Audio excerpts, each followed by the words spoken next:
Вітаю, гэта выданне навіну на Белсаце і я, яго вядоўца Наста Печанькова. У беларускіх калоніях і турмах уводзяць новыя правілы ліставання. Гэта вынікае з ліста палітвязня Дзяніса Івашына.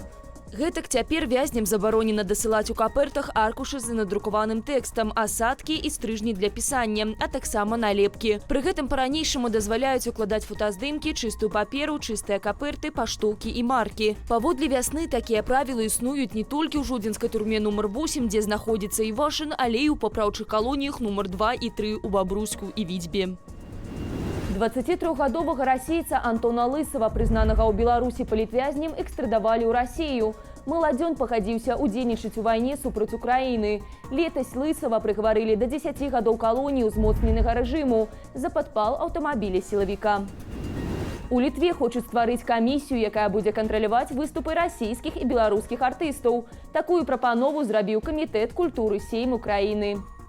Камісія не будзе ацэньваць мастацтва, бо гэта была б цэнзура. Камісія павінна ацэніць гэтых выканаўцаў, ці выступалі яны ў Крыме, ці падтрымліваюць яны вайну, крамлёўскі рэжым. Такім чынам, літоўскі ўрад хоча пазбегчы сітуацыю, у якіх арганізатары культурніцкіх імпрэзаў не ведаюць, ці можа той ці іншы артыст выступаць у краіне. Запрашаюць яго, а пазней канцэрт адмяняецца. Напрыклад, у выніку негатыўнай публікацыі ў медыях. На цяперашні момант непажаданымі артыстамі ў Літве прызнаныя сярод іншых Філіп Кіркораў і Наташа Каралёва. У Расіі памерла 12-гадовая дзяўчынка з так званага ЛНР. Яна разам з групою дзяцей, вывезеных з акупаванай тэрыторыі, вярталася з аздараўленчага лагеру ў Цюмені. У цягніку дзеці пачалі скардзіцца на тэмпературу і дрэннае самаадчуванне. У Саратаўскай вобласці іх знялі з маршрута і шпіталізавалі. Дзяўчынку ўратаваць не ўдалося. Сейчас ребята осматривают медики и специалисты Роспотребнадзора. Около 60 детей имеют признаки ОРВИ. У 15 из них лабораторно подтвержден грипп А. Состояние у всех удовлетворительное. Спартоўцам рэжыму не месца на алімпійскіх гульнях. Аб'яднаны пераходны кабінет накіраваў МЗС Францыі і Нямецчыны спіс беларускіх спартоўцаў, звязаных з сілавымі структурамі. Сярод 179 імёнаў фігуруюць дужаніца Ванеса Каладзінская і плаўчыха Анастасія Шкурдай. Не маюць права быць заяўленымі ці удзельнічаць у спаборніцтвах спартсмены, якія актыўна падтрымліваюць вайну, афіляваныя з сілавымі альбо ваеннымі органамі. Таксама на гульні ў Парыжы не атрымаюць запрашэнне чыноўнікі і члены ўрада. На пачатку снежня беларускіх спартоўцаў дапусцілі да ўдзелу ў Алімпіядзе 2024 у нейтральным статусе. 4 з іх, у тым ліку Каладзінская, Шкурдай, прайшлі кваліфікацыю.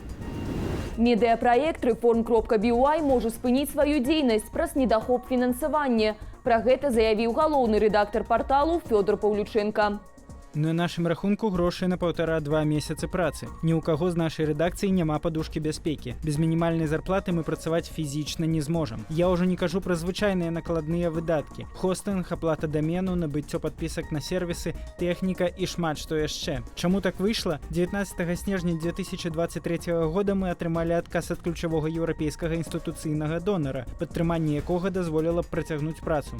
Адказ адмоўны. Калі вы хочаце падтрымаць рэдакцыю, аформіце ахвяраванне. З гледзяшча бяспекі зрабіць гэта можна толькі ў выпадку, калі вы цяпер не ў Беларусі. На Беларусьфільм запрашаюць на працу маладых кінематаграфістаў. Раней на студыі прайшлі чысткі з ідэалагічных прычынаў. Адбіраць маладых кіношнікаў плануе начальніца аддзелу кінематаграфіі Ірына Дрыга. Паведамляецца, што прыём, цытата, маладых, таленавітых і працавітых аўтараў, рэжысёраў і прадзюсараў з праектамі пачнецца 23 снежня. Раней на Беларусьфільме стварылі спецыяльную студыю моладзевага кіно «Смолка», у межах дзейнасці якой сёлета выйшаў фільм «Кіношнікі» расійскага рэжысёра Андрэя Хрулёва. У Віцебску жыхары дому на вуліцы Першай Пралетарскай скардзяцца на жыллёвыя умовы. У кватэры ільецца вада, працякае дах. Камунальныя службы бяздзейнічаюць, а людзі запасаюцца тазікамі. Давайце зірнем, як выглядае праблема.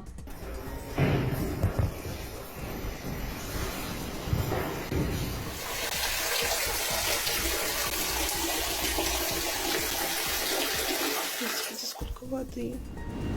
На пятніцу ў Беларусі абвешчаны аранжавы ўзровень небяспекі. Праз моцны вецер сіноптыкі абвесцілі штармавое папярэджанне. На большай частцы тэрыторыі краіны выпадзе мокры снег і пройдуць дажджы. Месцамі чакаецца галалёд. Тэмпература складзе ад -1 да +4 градусаў Цельсія. На гэтым я з вами развітваюся. Захвочваю ставіць лайки, каментаваць і дзяліцца нашым выданнем. Асноўныя падзеі дня глядзіце ў аб'ектыве. Усяго вам добрага і беражыце сябе.